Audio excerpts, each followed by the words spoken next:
You're traveling through the unknown, a journey beyond the corners of reality, where the shadows whisper and the chill runs deep. Welcome to the dimension where your deepest fears are given form. This is the Midnight Mystery. Welcome to the Midnight Mystery. Today's episode is called My Imagination Broke Reality. In each episode, we delve into the shadowed corners of our existence, bringing you tales of the eerie, the uncanny, and the downright terrifying. From the realms of the supernatural to the depths of the human psyche, no stone is left unturned, no dark secret left hidden. As the clock once again draws near midnight, prepare to embark on another adventure into the uncanny, the eerie, the horrifying, the Midnight Mystery. Last year, I spent 6 months participating in what I was told was a psychological experiment. I found an ad in my local paper looking for imaginative people looking to make good money. And since it was the only ad that week that I was remotely qualified for, I gave them a call and we arranged an interview. They told me that all I would have to do is stay in a room, alone, with sensors attached to my head to read my brain activity. And while I was there, I would visualize a double of myself. They called it my tulpa. It seemed easy enough, and I agreed to do it as soon as they told me how much I would be paid. The next day I began. They brought me to a simple room and gave me a bed, then attached sensors to my head and hooked them into a little black box on the table beside me. They talked me through the process of visualizing my double again, and explained that if I got bored or restless, instead of moving around, I should visualize my double moving around, or try to interact with him, and so on. The idea was to keep him with me the entire time I was in the room. I had trouble with it for the first few days. It was more controlled than any sort of daydreaming I'd done before. I'd imagine my double for a few minutes, then grow distracted. By the 4th day, however, I could manage to keep him present for the entire 6 hours. They told me I was doing very well. The second week, they gave me a different room with wall-mounted speakers. They told me they wanted to see if I could still keep the tulpa with me in spite of distracting stimuli. The music was discordant, ugly, unsettling, and it made the process a little more difficult, but I managed nonetheless. The next week, they played even more unsettling music, punctuated with shrieks, feedback loops, what sounded like an old school modem dialing up and guttural voices speaking some foreign language. I just laughed it off. I was a pro by then. After about a month, I started to get bored. To liven things up, I started interacting with my doppelganger. We'd have conversations, play rock, paper, scissors. I'd imagine him juggling or breakdancing or whatever caught my fancy. I asked the researchers if my foolishness would adversely affect their study, but they encouraged me. So we played and communicated, and that was fun for a while. And then it got a little strange. I was telling him about my first date one day, and he corrected me. I'd said my date was wearing a yellow top, and he told me it was a green one. I thought about it for a second and realized he was right. It creeped me out, and after my shift that day, I talked to the researchers about it. You're using the thought form to access your subconscious, they explained. You knew on some level that you were wrong, and you subconscious corrected yourself. What had been creepy was suddenly cool. I was talking to my subconscious. It took some practice, but I found that I could question my tulpa and access all sorts of memories. I could make it quote whole pages of books I'd read once, years before, or things I was taught and immediately forgot in high school. It was awesome. That was around the time I started calling up my double outside of the research center. Not often at first, but I was so used to imagining him by now that it almost seemed odd not to see him. So whenever I was bored, I'd visualize my double. Eventually, I started doing it almost all the time. It was amusing to take him along like an invisible friend. I imagined him when I was hanging out with friends or visiting my mom. I even brought him along on a date once. I didn't need to speak aloud to him, so I was able to carry out conversations with him, and no one was the wiser. I know that sounds strange, but it was fun. Not only was he a walking repository of everything I knew and everything I had forgotten, he also seemed more in touch with me than I did at times. He had an uncanny grasp of the minutiae of body language that I didn't even realize I was picking up on. For example, I thought the date I brought him along on was going badly, but he pointed out how she was laughing a little too hard at my jokes and leaning towards me as I spoke, and a bunch of other subtle clues I wasn't consciously picking up on. I listened, and let's just say that the date went very well. By the time I'd been at the research center for 4 months, he was with me constantly. The researchers approached me one day after my shift and asked me if I'd stopped visualizing him. I denied it, and they seemed pleased. I silently asked my double if he knew what prompted that, but he just shrugged it off. So did I. I withdrew a little from the world at that point. I was having trouble relating to people. It seemed to me that they were so confused and unsure of themselves, while I had a manifestation of myself to confer with. It made socializing awkward.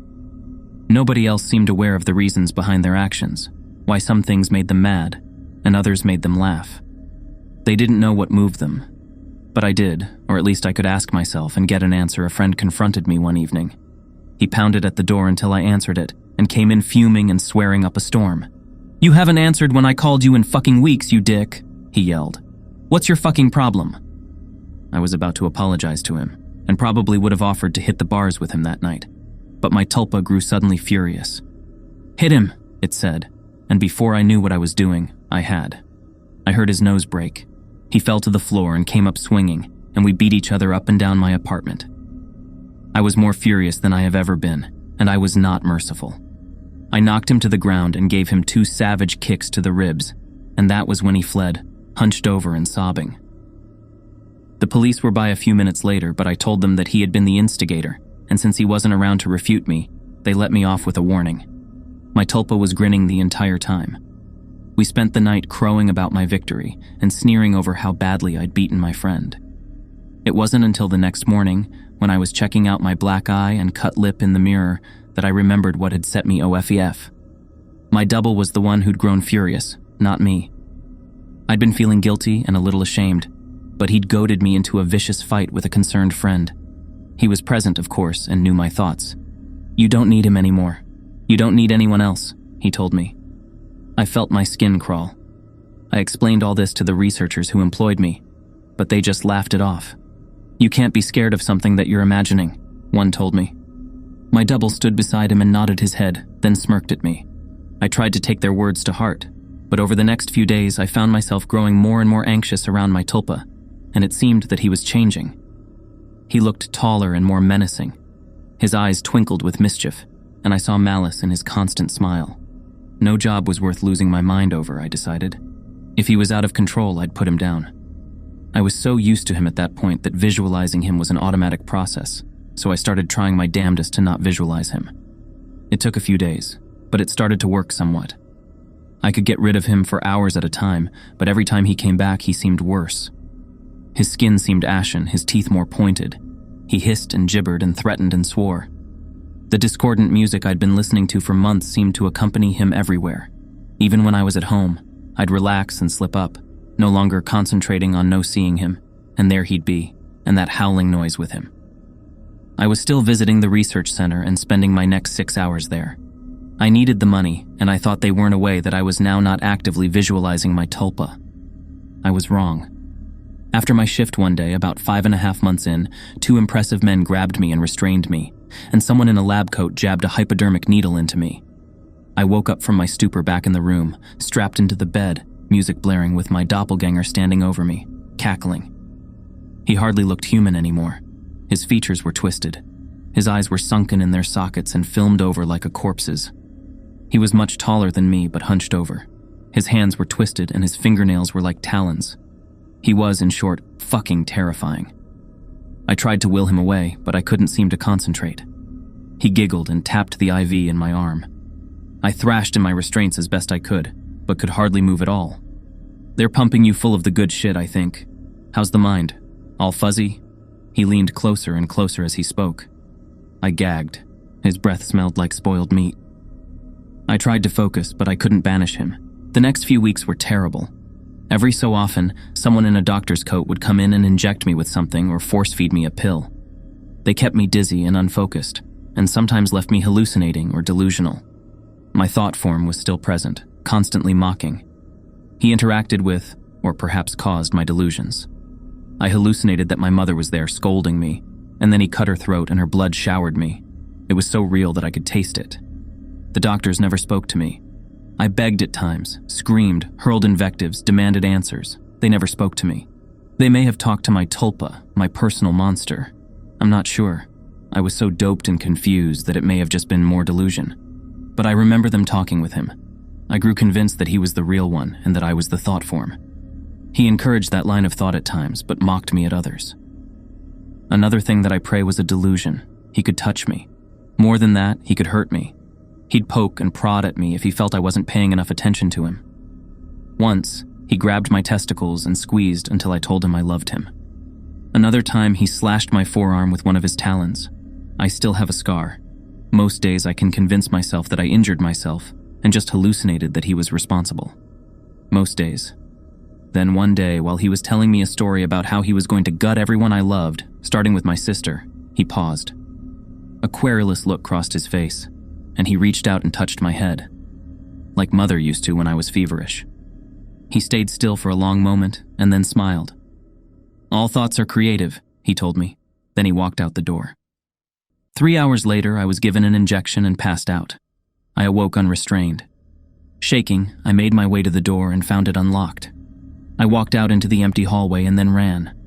I stumbled more than once, but I made it down the stairs and out into the lot behind the building.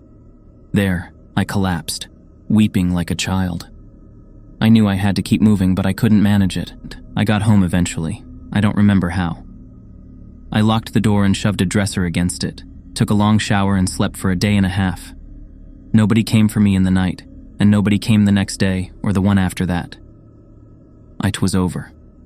I'd spent a week locked in that room, but it had felt like a century. I'd withdrawn so much from my life beforehand that nobody had even known I was missing. The police didn't find anything. The research center was empty when they searched it. The paper trail fell apart. The names I'd given them were aliases. Even the money I'd received was apparently untraceable. I recovered as much as one can. I don't leave the house much, and I have panic attacks when I do. I cry a lot. I don't sleep much, and my nightmares are terrible. It's over, I tell myself. I survived. I used the concentration those bastards taught me to convince myself. It works sometimes. Not today, though. 3 days ago, I got a phone call from my mother. There's been a tragedy. My sister's the latest victim in a spree of killings, the police say. The perpetrator mugs his victims, then guts them. The funeral was this afternoon. It was as lovely a service as a funeral can be, I suppose. I was a little distracted, though. All I could hear was music coming from somewhere distant. It was discordant, unsettling stuff that sounds like feedback, shrieking, and a modem dialing up. I hear it still a little louder now. I hope you enjoyed our episode. I'd like to extend a heartfelt thanks to you, our brave listeners. Your presence in this shared journey into the unknown is what fuels our stories. Your fascination is our motivation. Did this episode send chills down your spine? Then leave your comments, your thoughts and theories, your own midnight mysteries. Your feedback is the beacon that guides us through the uncharted territories of our stories. And if you haven't already, remember to subscribe to our channel. By joining the Midnight Mystery family, you won't miss out on a single chilling tale. As a subscriber, you'll be the first to know when a new episode lurks around the corner, ready to pull you back into the shadowy depths of the unknown. This is the Midnight Mystery signing off, leaving you with a simple reminder. When the clock strikes 12, fear the silence, for that's when our tales come to life. Good night, Midnight listeners. And remember, not all who wander into the dark are lost.